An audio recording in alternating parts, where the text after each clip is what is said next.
우리가 운동 경기를 관람하게 되면 막상 막하일 때 제일 흥미진진하죠.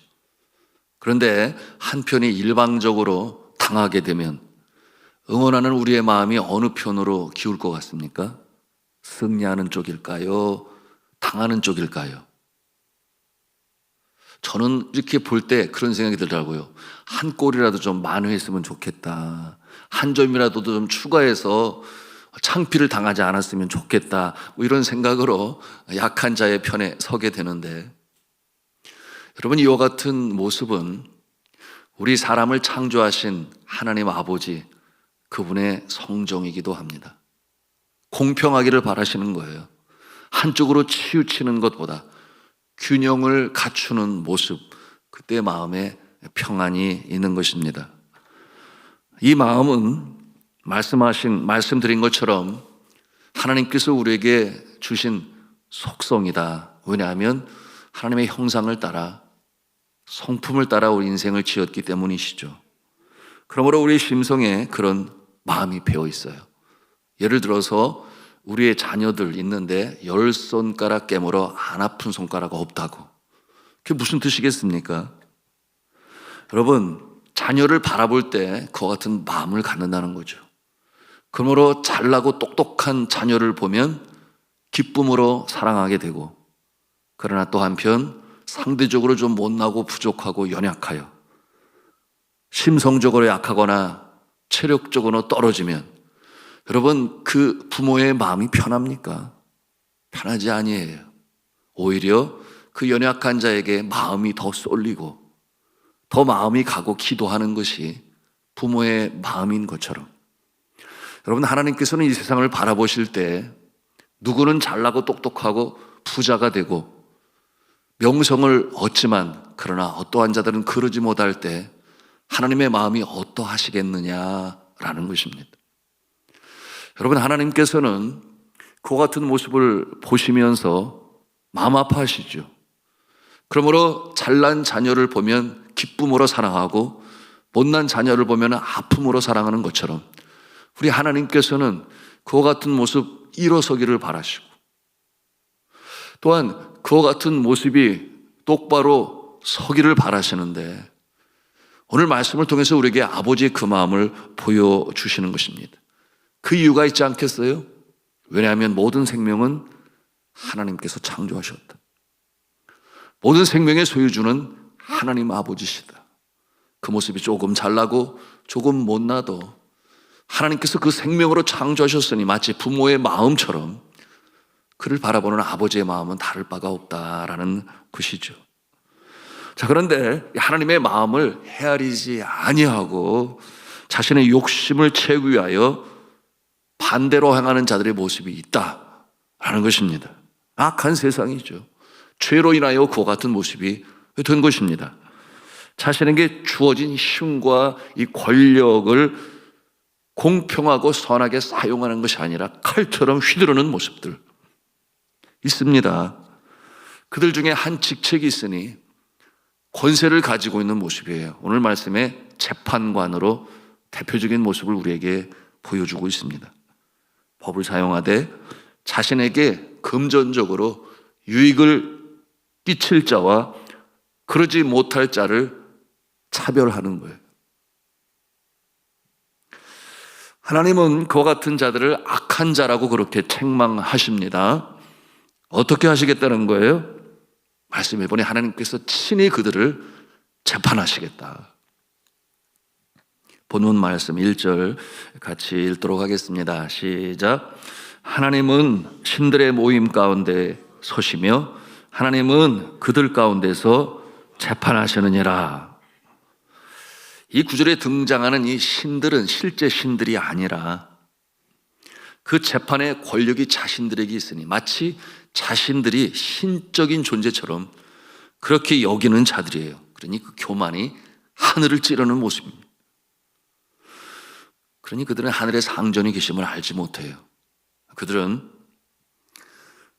알지 못합니다. 그들도 재판받아야 함을 망각하고 있는 자들이에요. 2절이 그것을 보여주죠. 네, 2절 말씀 또 같이 읽습니다. 시작. 너희가 불공평한 판단을 하며 악인의 낫보기를 언제까지 하려느냐.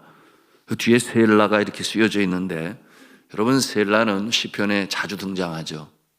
시를 읊고 묵상하고 노래를 부를 때 잠시 멈추었다 가라는 표시예요. 부호입니다. 잠시 멈추어서 깊이 생각을 하고 그 다음에 다음 소절로 가라. 이 셀라입니다. 자, 너희가 불공평한 판단을 하며 악인의 낫보기를 언제까지 하려느냐. 악인의 낫보기를 해서 낫을 본다라는 이 표현은 쉽게 설명을 하면 봐준다 그런 뜻이에요. 우리나라 말하면 봐준다. 낫을 본다, 봐준다. 즉 편애하는 것입니다. 공평하지 못한 것이죠. 그러므로 이렇게 책망하시는 거예요. 자신에게 유익이 될 만한 자들을 봐주면서 편애하는 짓을 너희는 언제까지 하려느냐. 이 악한 자들아, 이렇게 하나님께서 엄중히 말씀하시는 것입니다. 여러분, 이와 같은 모습은 과거에만 있었을까요? 그렇지 아니에요. 어느 시대고 있습니다. 물론 과거의 시대는 더 그랬겠죠. 왜냐하면 감출 수 있었으니까. 그러나 오늘날도 얼마든지 이와 같은 모습을 볼 수 있어요. 그러니 그런 말이 돌지 않습니까? 유전, 무죄, 무전, 유죄. 돈이 있으면 죄가 없다 판정받을 수 있고, 돈이 있으면, 돈이 없으면 억울하게 누명을 쓸 수도 있다. 그런 내용 아니겠습니까? 가난하고 궁핍한 사람들은 법률 구조의 도움을 받기도 어렵다. 그런 내용이죠. 3절, 4절의 내용이 바로 그와 같은 모습인데요. 우리 같이 읽도록 합니다. 시작. 가난한 자와 고아를 위하여 판단하며 곤란한 자와 빈궁한 자에게 공의를 베풀지며 가난한 자와 궁핍한 자를 구원하여 악인들의 손에서 건질지니라 하시는도다. 주님이 명령하시는 거예요. 재판관들에게. 죄를 지은 가난한 자가 아니고 죄를 지은 고아나 과부를 봐주라, 그런 뜻이 아니에요. 그들이 정직한데도 불구하고 죄가 없음에도 불구하고 억울함을 당할 때, 그들의 손실을 보고 손해를 볼 때 그들을 착취하고 무시하고 업신여기는 악한 자들로부터 지켜내라. 그것이 권세를 가진 자에게 주신 하나님의 엄중한 명령인 것이죠. 실제로 이 경제적 능력의 차이가 이 법적 방어권 행사의 차이로 이어지는 경우는 있습니다. 불공평한 재판 결과를 초래하는 모습들이 있죠. 이는 주로 유능한 전관 변호사 선임, 가능 여부, 그리고 증거 수집 능력, 그런가 하면 소송 기간을 버티는 경제적인 여력 등에서 발생하기 때문이죠. 그러므로 그 핵심 이유가 무엇인가? 법은 평등하지만, 그렇습니다. 법은 평등하지만 그러나 법을 이용하는 변호 비용과 증거 수집 능력은 평등하지 않다. 그래서 관선 변호사, 국선 변호사, 그런가 하면 엄청난 돈을 들여서 사용하는 그런 변호사의 모습과는 차이가 있음을 우리가 볼 수 있습니다. 자, 이와 같은 지점에서 믿음의 사람은 의가 필요하다. 하나님의 성품이 필요하다. 하늘 아버지의 마음이 필요하다. 이런 내용으로 말씀하시는데요. 바로 하늘 아버지의 마음을 품을 수 있어야 한다. 하나님을 경외하는 자는 생명의 창조주여 소유주가 되신 아버지를 기억하고 그 아버지의 공평과 정의와 긍휼의 마음을 품을 수 있어야 한다라는 것입니다.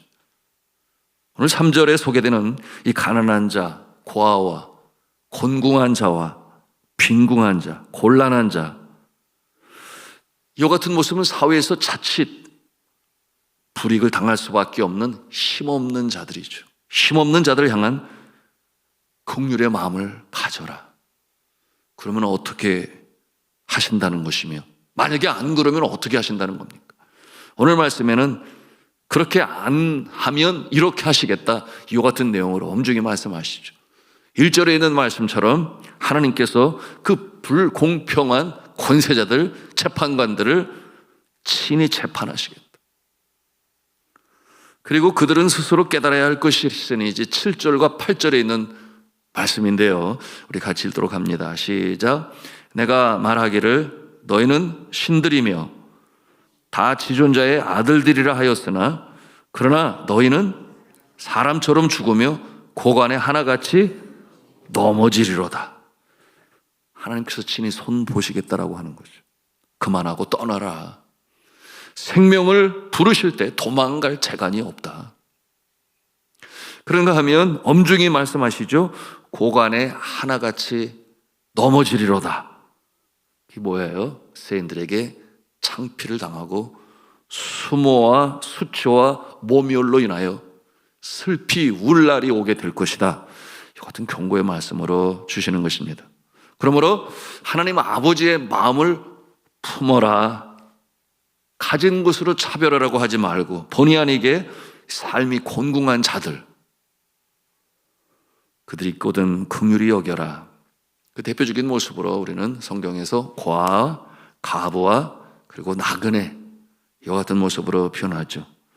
여기서 이 나그네는 자기의 땅이 없음으로 말미암아 낯선 땅에 머무는 자들인데 누군가에게 고용되어 날품으로 하루하루를 살아가는 그와 같은 힘없는 자를 나그네로 이렇게 표현합니다. 여러분, 이 개발도상국의 수준에 머물러 있는 이 선교지에서는 더더욱 이와 같은 이 불공평의 모습이 자행되고 있습니다. 뒷거래가 모든 영역에 있어요. 그런가 보니 힘없는 자들 항상 그 모습으로 살아요. 참 안타깝죠. 그래서 내일이 보장되지 아니하는 고아들, 왜 그렇게 자녀들은 버려지고 또 부모들은 일찍 세상을 떠는지, 그래서 선교사들이 미래가 암담한 이 고아들을 데려다가 키우지 않습니까? 네팔만 하더라도 고아원 사역하시는 선교사님들이 여러분들 계세요. 저 안에도 네팔 선교지에서 부모가 일찍 버린 여자아이들, 해서 남존여비 사상이 얼마나 지독한지 몰라요. 다시금 남편이 죽으니까 다시금 결혼하려고 하다 보니까 아들은 받아주는데 딸은 안 받아줘요. 그러니까 버려지는 거죠. 그래서 일찍 부모를 여옅거나 또는 버려진 여자아이들 15명을 키워왔습니다. 이제는 다 장성했죠. 너무 기쁘고 감사하죠. 결혼을 하고 이제는 저희에게 저 아내에게 선물을 주잖아요. 무슨 선물이에요? 손주들을 갖다가 자꾸 맡기더라고. 그래서 한편으로 기쁘고 감사한데 또 한편으로는 아이고 어떻게 다 감당하지? 뭐 이런 생각도 제가 갖습니다만은, 금년에도 마지막 남은 한 달이 이제 결혼을 해요. 그러면 아이고 감사하고 또 그들이 참 밝은 모습으로 사는 모습이 너무나 좋죠. 그런데 저희 주변에 아주 가까운 선교사님 중에 한 부부는 신문지에 싸서 버려진 핏덩이 아닙니까? 그 영화를 그 죽어가는 아이를 들여다가 키우시는 그런 모습이 있어요. 그 아이들을 친자녀처럼 대하면서 키워냈지요. 그래서 이들은 벌써 또 장성했는데, 여러분, 그렇게 행할 수 있는 것은 아버지의 마음이 아니고서는 못해요. 자기 자녀 사랑할 줄은 알지만 남의 자녀 그렇게 사랑하는 모습은 참 쉬운 일이 아닙니다. 아버지의 마음을 품었기 때문이죠. 저희가 그들을 잘 알 수밖에 없는 이유가 있는데요, 그들이 이제 커서 학령기가 되니까 학교에 보내야 되잖아요. 그런데 이렇게 선교사님 보기에도 똑똑하고 공부 잘하는 아이가 보이고 그런가 하면은 그쪽에 재능이 없는 그런 모습도 있잖아요. 그래서 재능이 없는 아이들은 가격이 저렴한 학교로 보내고, 그리고 똑똑하고 재능 있는 학교는 어디로 보내요? 아이 좀 감 좀 있으세요. 리빙선 학교로 보내잖아요. 왜냐하면 크리스찬 학교에다가 시험 보고 들어가는 학교니까. 그래서 똑똑한 아이들을 이제 저희 학교에 보내서 이렇게 키우는데, 아이고 보내면서 우리는 기쁘고 좋지만 항상 타령처럼 학비 좀 깎아주세요. 학비 좀 깎아주세요. 학비 좀 깎아주세요. 아주 그냥 타령을 해. 그래서 어떻게 하겠어요? 제 아내가 학비를 여러 번 대줬어요. 여러 번. 그 중에 한 아이가 유치원부터 리빙스턴의 초급 대학까지 졸업을 하게 되었으니 이렇게 세어보니까 한 14년, 5년을 공부를 했어요. 저희 학교 와서. 그러고 나서는 공부를 잘해가지고 작년에 3월에 한동대학교에 4년 동안 이 전액 장학금을 받고 입학을 하게 되지 않았겠습니까? 감사하죠? 너무 감사하죠. 저희 교회도 왔었잖아요. 그 선교사님, 어머니와 같은 선교사님.